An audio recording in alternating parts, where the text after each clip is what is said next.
Okay, welcome back. We are going to continue.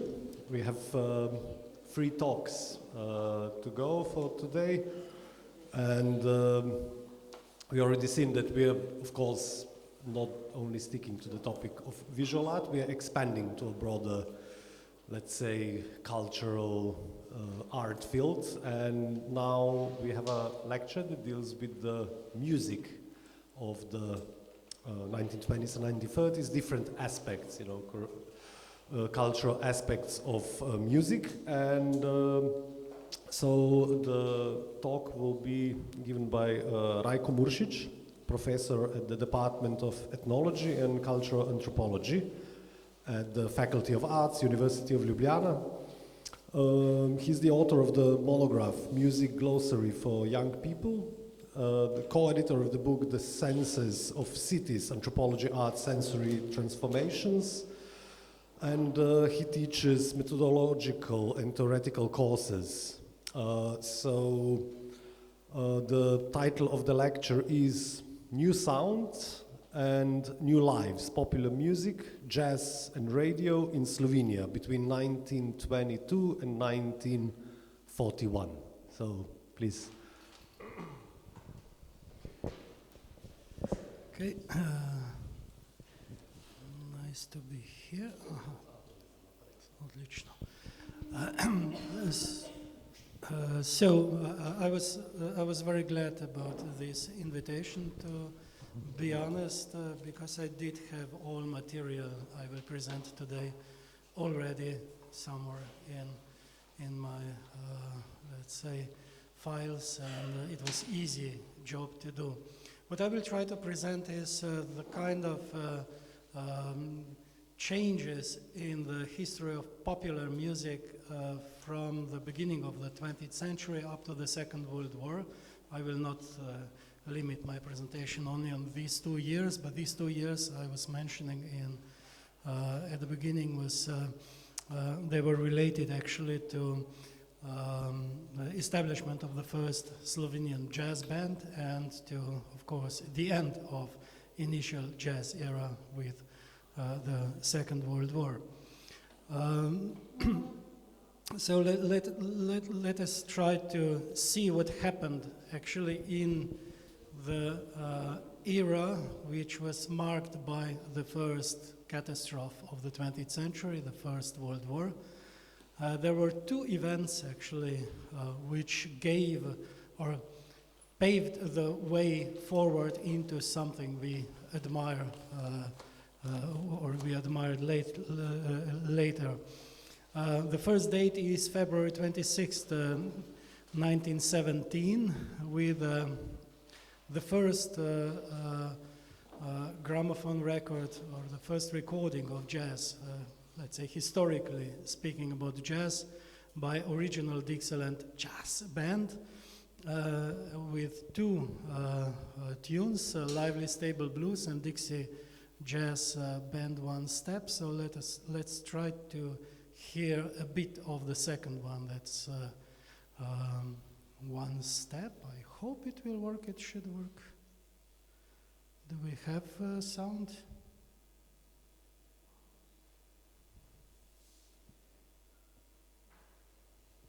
Sorry. Before sound was ready.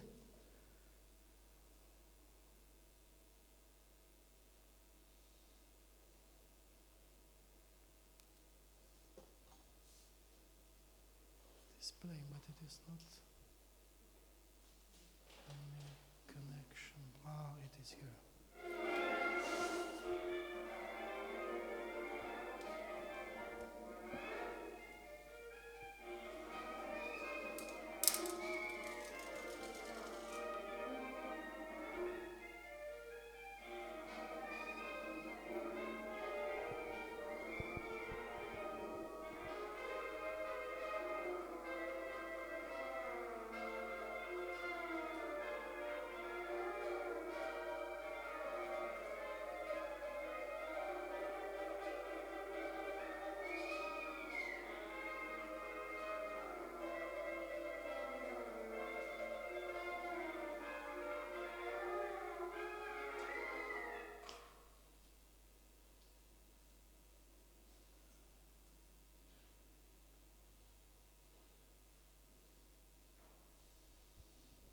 sorry, just to have this feeling of jazz from that time. As you might have noticed, the band was white, not black. Everybody would expect that the band who would record the first jazz recording would be black. Paul Oliver, of course, at that time was much bigger jazz player than these guys, but they were privileged to make these first recordings in jazz. So the rhythm was different, the rhythm was specific, although of course there was a long history from Afro-American music, which was more or less played at wedding parties and celebrations throughout the 19th century up to ragtime, and then this kind of Dixieland, which later became known as Dixieland version of jazz. But somehow the music itself did not come around the world by recordings themselves. There were, of course, some other issues related to the war itself. So a year later, in February 1918, the first jazz musicians visited Europe, but not as jazz band. It was much, much more. Under the leadership of a guy named James Reeves Europa, they performed in Nantes at that time, and the band looked like this. Well, here we have a big, big band, and of course the leader of the band is obviously black. And the infantry regiment, Harlem Hellfighters, was actually the first appearance of jazz in Europe. This is actually the photo of its performance in Nantes in France at that time. So jazz came by American military. By the way, the same story happened with rock and roll in the 50s, especially for Italy. So this regiment itself brought new music, and this is the reason why jazz spread from France and partly Belgium and Netherlands to Europe in the years after the end of the First World War. And the first huge jazz scene in Europe was actually in Netherlands. This is basically the reason. What is important to say is jazz was dance, and many other forms of music started as dance. I mean, believe it or not, all classical forms of music started as dance. They were initially dance forms, even concerts, not only sonata. So jazz was dance, and it was a bit different kind of dance than it was used to, being performed at that time at dance parties. It was essentially more lively kind of dance. So here I have a kind of something that is visually even related to the topic of this conference. The dance party, the Great Technicians Dance Party in 1925 in Ljubljana, and you can see the list of dances performed, and of course we have this 5-step hoopa hoopa and tango as those dances which relates at least partly to jazz. Not one step, although I had in mind that there was one step as well, but it was 5 steps. Okay, this is a version of jazz played at that time.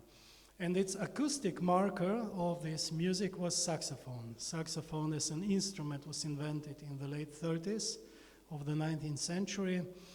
Approximately at the same time, 10 years difference actually with accordion, another great instrument of the 20th century. And having a saxophone in the band was actually the sign, oh, this is jazz, or this should be jazz.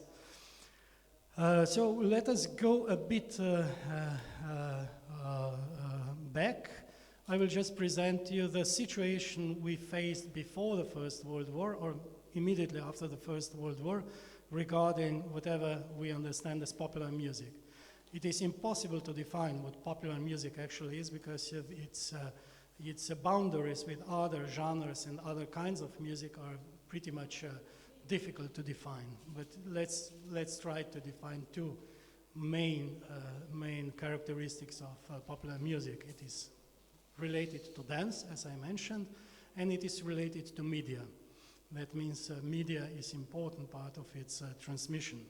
So before, of course, in the 19th century, we would have in our lands a kind of pan-Slavic music nationalism with import of Czech musicians who were becoming a kind of masters musicians for teaching music in our lands. Operetta, it's very difficult to define if operetta was popular music of the time or not. In my opinion, it was, but of course, music experts would say no, it was part of another stream of music, music, it is art music. Choirs, which were between, let's say, popular in the sense that people in large numbers would, of course, sing in choirs, which is practice pretty much alive even nowadays, and of course brass bands and military orchestra. Dance provided for masses in the late 19th century was usually performed by military orchestra, not brass orchestra, but specific military dance orchestra. And of course there was traditional peasant music for weddings and singing in pubs, in Slovenian of course Gostilna, and at the beginning of the 20th century home parties called jour fixe, that means you fix a date for a party and you organize a party. Waltz and polka were both dances spread from Central Europe in the 40s and later of the 19th century. And the initial form of popular music, which is defined as, or was considered as popular music, was couplets. Couplety in Slovenian, but I will not go now into details. Music which was music for entertaining audiences, and maybe here is one recording just to have a kind of a feeling how it sounded like in pubs at the beginning of the 20th century.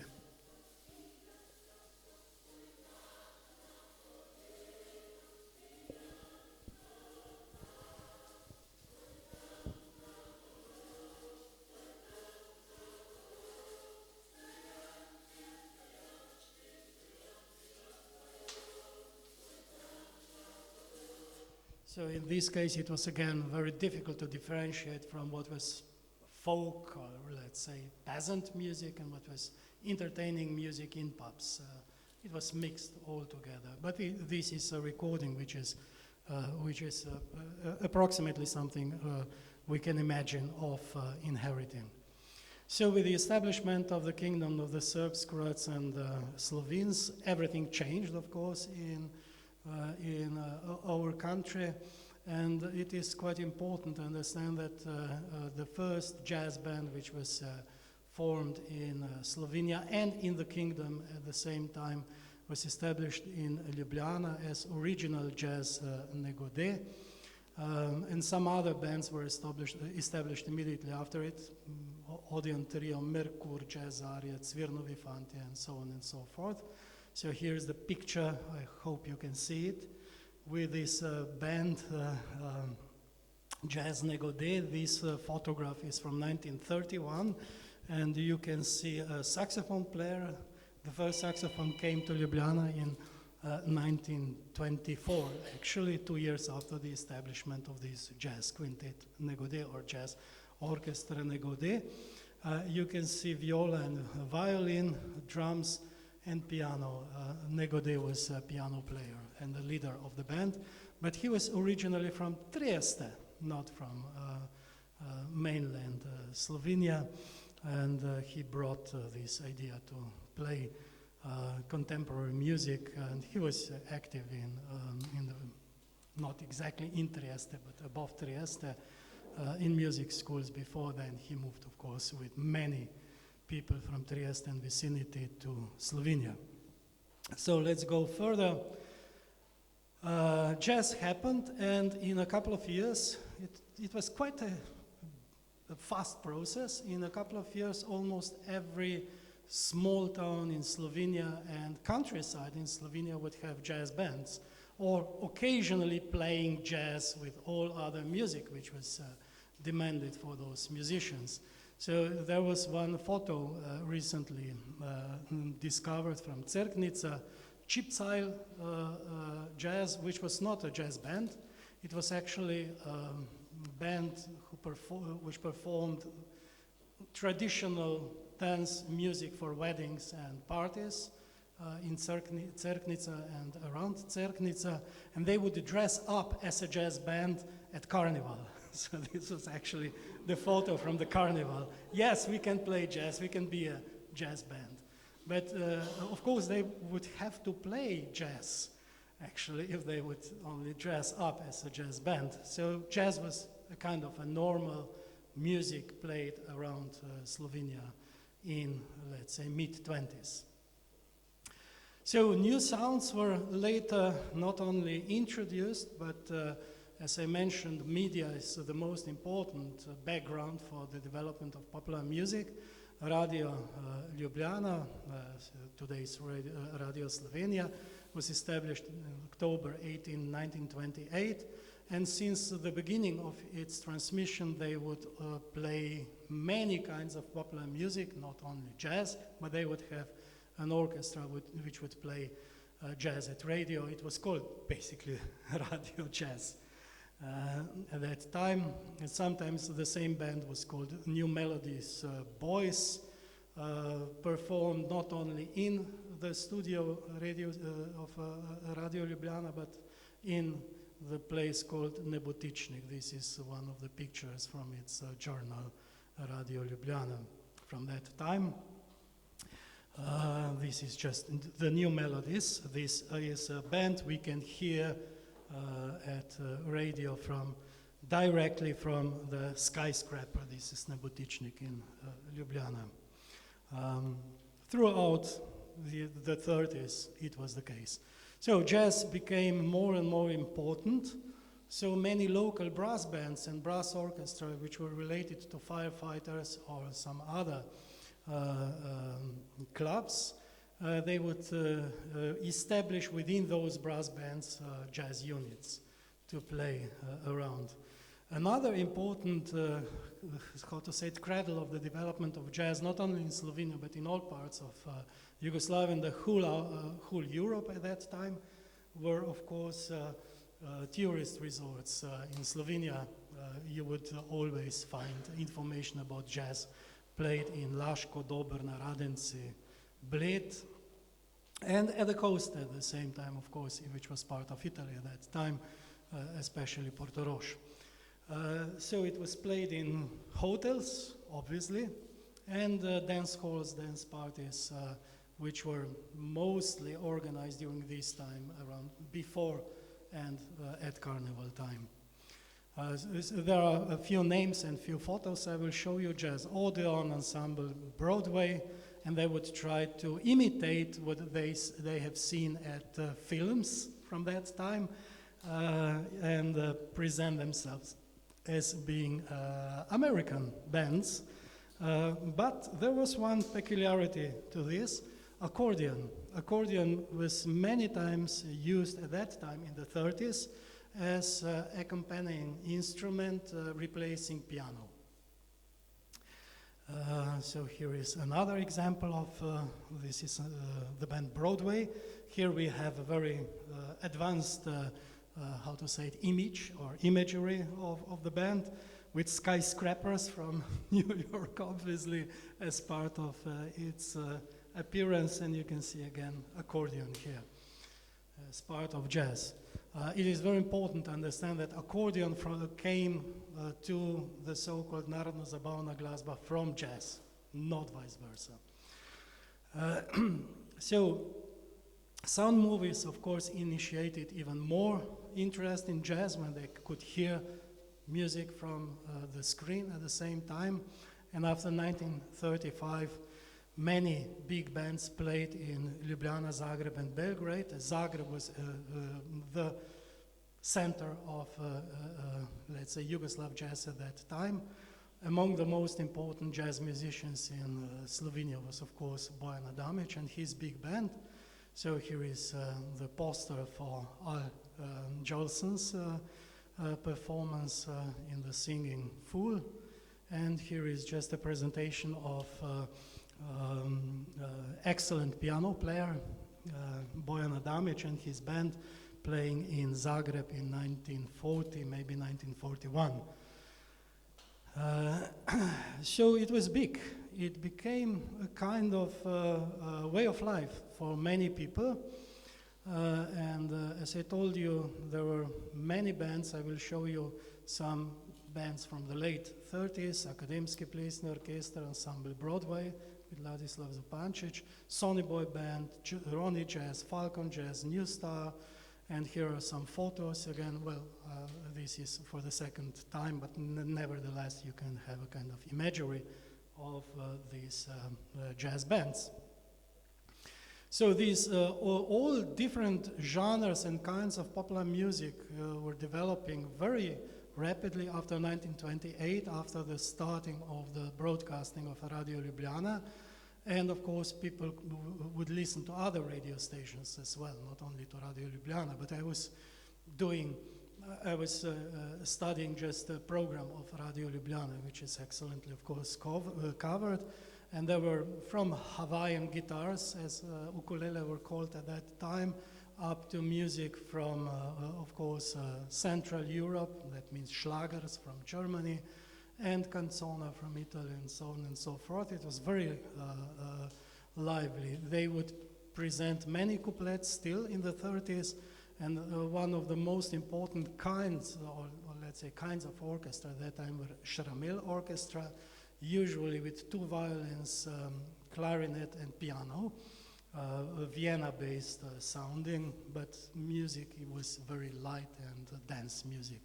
And of course, various kinds of accordion-based music, Schlagers I mentioned. The most important musicians from the late 30s in Ljubljana, now I'm limiting it to Ljubljana, were Jožek and Ježek, August Stanko, and the Stritar sisters, Sestre Stritar, Tercet Stritar, who were quite big stars at that time. And of course, the most important band itself was called Veseli Beraci with Otto Jugovec. And this band is actually guilty for the establishment of the so-called Narodno-zabavna glazba, because they started this mixture of jazz and popular music, Schlagers and so on, with traditional accordion-based music from villages. Here is how it sounded, Jožek and Ježek. Jože Pengo and, of course, Frane Melčinski Ježek.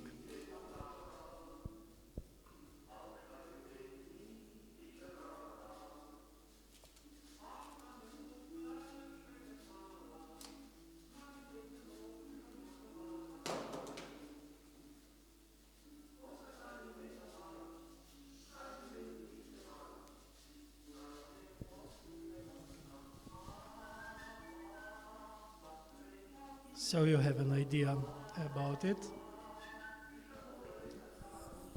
I have to stop it, obviously. There was a picture of Tercet Stritar, and I will just show you the testimony of a sister who is not at this picture, actually. These are older sisters. There were four, actually.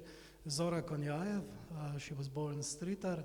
We made an interview with her in 2018 when she was very well, but in her late 90s, actually. So we asked her about dance parties and activities in exactly this Nebotichnik. So in general, we danced.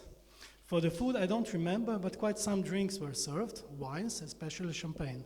To say of any incident, mistreatment, or a fight, for when I attended, it did not happen. I could say it was quite a pleasant atmosphere, and this gentility, urbanity, we were nicely dressed, behaving well. So the bar was up there since the beginning in the skyscraper. Yes, from the beginning. It had the dancing floor, good music, so we went often dancing. And what was a good music for you? At that time, it was American jazz, obviously. Adamich brought these American songs. And do you remember musicians at that time when you were a student? Well, there was a younger guy, not Adamich. He would give us Miller, that means, of course, swing, and all this music. This is how they learned jazz with live music. So did you dance a lot? She was at that time teenager, don't misunderstand the point, or in her early 20s. Oh, we danced a lot, and she would explain the living and atmosphere in this. So it was quite a lively scene, which was actually, which included some musical infrastructure. The first record label was formed in Zagreb, Penkala, Edison Ben Penkala, which was domestic label, working from 26 up to 37, which was removed after bankruptcy into Ljubljana for a couple of years, but they didn't produce much in Ljubljana. But there was one, the only jazz recording from former Yugoslavia before the Second World War was this one, Swing Trio from Zagreb, with a song, with a piece, Nobody's Sweetheart. I don't have it here. And there were two magazines started in 1941 in Zagreb, Ritam and Svijet Jazza. Here is just a kind of gramophone as something that was quite ordinary part of equipment. And I have to come to the end, of course, of this era. Imagine in Ljubljana at least 3, 4, maybe 4 or up to 5 different big bands played in 1940, 1941. In Zagreb, there were maybe 2 or 3 more big bands. That means more than 100 musicians involved in jazz playing in different spaces, in different venues. So to conclude, well, of course, everything was over with the beginning of war in April 41 for Yugoslavia at that time. And somehow this atmosphere, which was quite rebellious and youthful, was maybe the most, how to say it openly, how to say it expressed in the events which followed the occupation. That means partisan movement.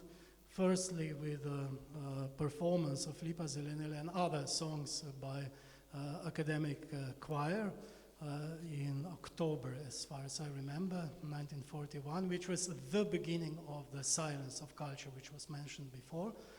And during the war, perhaps the most, how to say it, the most critical and the most profound, how to say it, act of resistance in Ljubljana was establishment of Radio Kričač. Radio Kričač was so important symbolically because the occupiers, at that time Italian occupiers, did not break it. They confiscated all radio receivers of people who declared those radio receivers even before the Second World War not to be able to listen to it. So they never broke it. And the continuation of it was Radio OF, which was established at liberated territory in 1943, maybe late 1942 even, I don't remember exactly, but it was definitely 1943 at liberated territory in the south. And it was one of the rare examples of having, partisan resistance having its own radio operating at that time. Jazz was not part of this mostly, but there was another issue. It was accordion. Accordion became a partisan instrument, and of course everything else followed after the Second World War. But I have to finish in 1941. I have, of course, this tape from Lipa Zelenilaya, but in 1945, of course, Adamic, immediately after the liberation, re-established a big band, but this time it was dance orchestra at Radio Ljubljana, and well, I have to stop because I guess I don't have much time left. So this was basically it.